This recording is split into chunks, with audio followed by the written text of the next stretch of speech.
नमस्कार दोस्तों, मैं आपकी दोस्त मनदीप कौर। आशा करती हूँ कि आप सब बढ़िया होंगे। जैसे कि कल मैंने आपको 10 स्टार्ट की नॉलेज दी थी और मैंने उसमें आपको बताया था कि 10 स्टार्ट को आपने अच्छी तरह से रीड कर लेना है। मैं आशा करती हूँ कि आपने उसे रीड कर लिया होगा, अच्छी तरह से समझ भी लिया होगा। तो मैंने जैसे बोला था कि मैं रोज़ आपको एक एक टेंस की नॉलेज देती जाऊँगी। तो सबसे पहले आज हम करने जा रहे हैं प्रेजेंट इंडेफिनिट टेंस, जिसको कि हम सिंपल प्रेजेंट टेंस भी बोलते हैं। तो सबसे पहले मैं आपको बताऊंगी कि इसके यूजेस कहाँ पे होते हैं। प्रेजेंट इंडेफिनिट टेंस जो है, इसको हम कहाँ कहाँ यूज़ करते हैं। नंबर 1, हम इसको यूज़ करते हैं to express truths in present time और स्टेटमेंट्स विच आर ट्रू। मतलब जो प्रेजेंट टाइम में, वर्तमान काल में जो सच्चाई है, उसके लिए हम इसको एक्सप्रेस करते हैं। उसकी एग्जाम्पल मैं बताती हूँ आपको। जैसे हम बोलेंगे this sun rises in the east, कि जो सूर्य है वो पूर्व दिशा में उदय होता है। तो ये एक सच्चाई है, इसके लिए हम प्रेजेंट इंडेफिनिट टेंस यूज़ करते हैं। नंबर 2, हम कहाँ पे यूज़ करते हैं, to show an action that happens regularly, या किसी की हैबिट भी हो सकती है। कोई एक्शन जो रेगुलरली होता है, अक्सर होता है कोई काम, या किसी की हैबिट भी कह सकते हैं। फॉर एग्जाम्पल हम बोलें he goes for a walk daily, वो हर रोज़ वॉक के लिए, मतलब टहलने के लिए जाता है।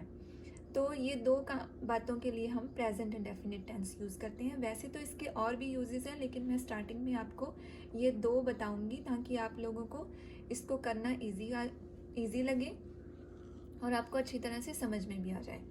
तो नेक्स्ट वीडियोस में मैं आपको और भी इसके यूजेस बताऊंगी। मैं चाहती हूँ कि पहले आप इसको अच्छी तरह से दिमाग में बिठा लें। और हमने प्रेजेंट इंडेफिनिट टेंस की पहचान कैसे करनी है, जिन वाक्यों के अंत में ता है, ता हूँ, ती है, ते है आता है। जैसे कि मैं बोलूँ मैं पत्र लिखती हूँ, वह पत्र लिखता है, वह स्कूल जाता है। इनसे आपको पता चल जाएगा कि ये प्रेजेंट इंडेफिनिट टेंस है। तो अब मैं आपको बताऊंगी कि प्रेजेंट इंडेफिनिट टेंस के रूल्स क्या हैं। तो सबसे पहले हम बात करेंगे सब्जेक्ट, मीन्स जो एक टेंस में, एक सेंटेंस में काम करने वाला होता है, उसको हम सब्जेक्ट बोलते हैं। तो वो कितने टाइप्स के होते हैं, वो दो टाइप्स के होते हैं सब्जेक्ट जो होते हैं। एक होता है प्लूरल, एक होता है सिंगुलर। प्लूरल में कौन से आते हैं, जैसे कि आई, वी, यू, दे, ये होते हैं प्लूरल सब्जेक्ट्स। और जो ही, शी, इट, या किसी पर्सन का नेम, फॉर एग्जांपल राम हमने यहाँ पे लिया है, तो ये होते हैं सिंगुलर सब्जेक्ट। ये ज़्यादा वाले में, मतलब प्लूरल में आ जाते हैं। आई जो होता है वो प्लूरल में ही आता है, और सिंगुलर में आते हैं जो एक एक होता है बंदा। ठीक है, तो इनको हमने अलग अलग से दो कैटेगरीज में ले लिया है। प्लूरल और सिंगुलर दो तरह के सब्जेक्ट होते हैं। तो आगे मैं आपको बताऊंगी कि सेंटेंस कितने टाइप्स के होते हैं। सेंटेंस होते हैं अफर्मेटिव, जो हाँ में हम बात करते हैं, और नेगेटिव, जो ना में बात करते हैं। तीसरा होता है इंटेरोगेटिव, जो हम प्रश्न पूछते हैं। ठीक है, तो हम सबसे पहले बात करेंगे अफर्मेटिव सेंटेंस की। जैसे कि हम कहते हैं कि वह पत्र लिखता है। जैसे कि मैंने आपको बताया है कि आपको पहचान होगी ता है, ते है कि जैसे किसी सेंटेंस के पीछे लगा हो ता है, वह पत्र लिखता है। तो ये हो गया एक अफर्मेटिव सेंटेंस, मतलब हाँ में बात हो रही है। तो इसका रूल प्लूरल में क्या आएगा, जैसे मैं बोलूँ मैं पत्र लिखती हूँ, तो ये आई से शुरू होगा, तो दैट मीन्स ये प्लूरल में आएगा। इसका रूल आएगा सब्जेक्ट प्लस वर्ब की first form plus object. Object होता है जिस काम को हम करते हैं, सब्जेक्ट मीन्स जो करता है, वर्ब जो काम होता है। तो इसकी एग्जाम्पल जैसे मैं दूंगी कि मैं पत्र लिखती हूँ, मैं कौन हो गई, सब्जेक्ट आई, और उसके बाद काम क्या हो गया, राइट, लिखती हूँ, वर्ब। ठीक है, तो वर्ब की फर्स्ट फॉर्म क्या हो गई, राइट, प्लस आगे आ गया ऑब्जेक्ट, किसको लिखती हूँ, पत्र को, अ लेटर। तो एग्जाम्पल में पूरा रूल कैसे अप्लाई हो गया हमारा, आई सब्जेक्ट, वर्ब की first form write, object a letter, I write a letter, right. तो उसके बाद नेगेटिव सेंटेंस में आते हैं। नेगेटिव में क्या होता है कि ना में बात होती है। जैसे मैं बोलूँ कि मैं पत्र नहीं लिखती हूँ, तो सेम हमने सब्जेक्ट लेना है सबसे पहले, और इसमें क्या ऐड हो जाना है, डू नॉट। सब वर्ब से पहले क्या ऐड हो जाना है, do not, subject plus do not plus verb की फर्स्ट फॉर्म ही लगनी है इसमें, और उसके बाद आएगा ऑब्जेक्ट। तो इसकी एग्जाम्पल क्या बन जाएगी, I do not write a letter. आशा करती हूँ कि आपको समझ में आ रहा है। और उसके बाद हम बात करेंगे कि इंटेरोगेटिव सेंटेंस, जो प्रश्नवाचक होते हैं जिसमें हम क्वेश्चन पूछते हैं। जैसे कोई आपका प्रश्न है क्या से शुरू होता है, तो उसमें हमने डू का प्रयोग करना है प्लूरल में। जैसे अगर हम बात करते हैं क्या मैं पत्र लिखती हूँ, तो उसको हमने डू से स्टार्ट करना है। पहले डू आएगा, फिर सब्जेक्ट आएगा, सेम वही, फिर वर्ब की फर्स्ट फॉर्म आएगी, फिर ऑब्जेक्ट आएगा, फिर लास्ट में हमने क्वेश्चन मार्क ज़रूर डालना है उसमें। तो इसकी एग्जांपल क्या आएगी, डू आई सब्जेक्ट, वर्ब की first form write a letter question mark, do I write a letter, क्या मैं पत्र लिखती हूँ। तो उसके बाद नेक्स्ट आते हैं हमारे WH क्वेश्चंस, जो WH से स्टार्ट होते हैं, जैसे what, where, why, who, whom, when. तो इनका प्रयोग कैसे करना है हमने प्रेजेंट इंडेफिनिट टेंस में। जैसे कि मैं बोलूँ कि मैं पत्र क्यों लिखती हूँ, ठीक है, तो उसका सिंपल फॉर्मूला है कि डू, जैसे हम सिंपल में तो अगर क्या से बात शुरू होती है तो सिंपल डू से स्टार्ट करते हैं। अगर हम क्यों से बात शुरू हुई है तो डू के आगे वाई लगा देना है, बाकी सेम वही आना है।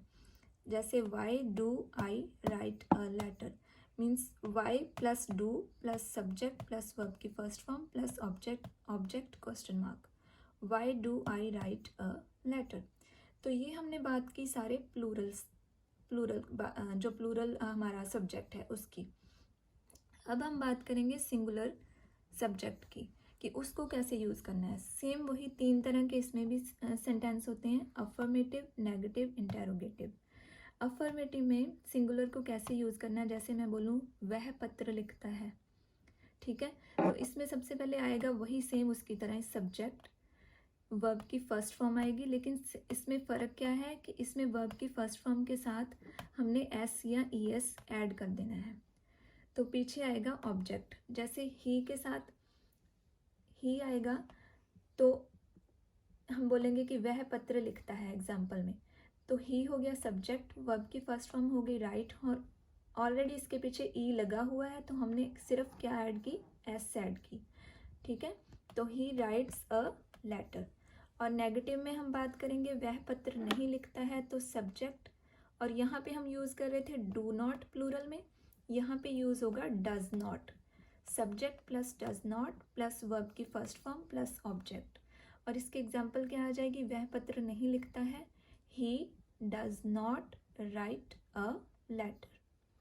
आगे बात करेंगे इंटेरोगेटिव की, प्रश्नवाचक। तो क्या वह पत्र लिखता है, तो उसके आगे जैसे यहाँ पे हमने डू लगाया था सब्जेक्ट के आगे, तो यहाँ पे हमारा डज लग जाएगा, डज सब्जेक्ट वर्ब की first form object, does he write a letter question mark. उसके बाद फिर यहाँ पे WH क्वेश्चंस आएंगे, इसमें भी वही व्हाट, वेयर, सॉरी यहाँ पे स्पेलिंग मिस्टेक हो गई है, वेयर में WH पढ़ना था, what, where, why, who, whom, when, थोड़ा जल्दी में किया इसलिए मिस्टेक होगी। फॉर एग्जांपल इसकी देते हैं कि इसमें हमने एग्जांपल दी कि वह पत्र क्यों लिखता है, ठीक है, तो वाई आगे आ गया, सेम वही उसकी तरह, जैसे वाई डू लगा था यहाँ पे वाई डज लग जाना है, why does he write a letter. तो मीन्स हमने बता दिया कि इंटेरोगेटिव 2 तरह के हो गए, एक तो क्या से बात शुरू होती है डायरेक्ट, तो क्या वह पत्र लिखता है, does he write a letter.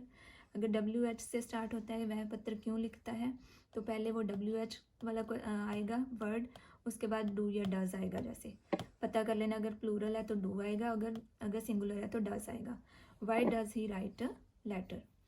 तो ये मैंने दोस्तों आपको बता दिया कि प्रेजेंट इंडेफिनिट टेंस का रूल कैसे अप्लाई होना है प्लूरल सब्जेक्ट में और सिंगुलर सब्जेक्ट में। अब मैं आपको इसकी अनसॉल्व्ड एक्सरसाइजेस दूंगी नेक्स्ट वीडियो में, जो कि आपने खुद सॉल्व करनी है, ये रूल्स उनमें अप्लाई होने हैं। मैं आपको अफर्मेटिव सेंटेंस अलग से दूंगी, नेगेटिव अलग से दूंगी, इंटेरोगेटिव अलग से दूंगी, WH अलग से भी दूंगी और मिक्स्ड वाले भी दूंगी। आपने उनको सॉल्व करना है ये रूल्स अप्लाई करते हुए। तो मैं आशा करती हूँ कि आपको मेरी वीडियो आज पसंद आई होगी।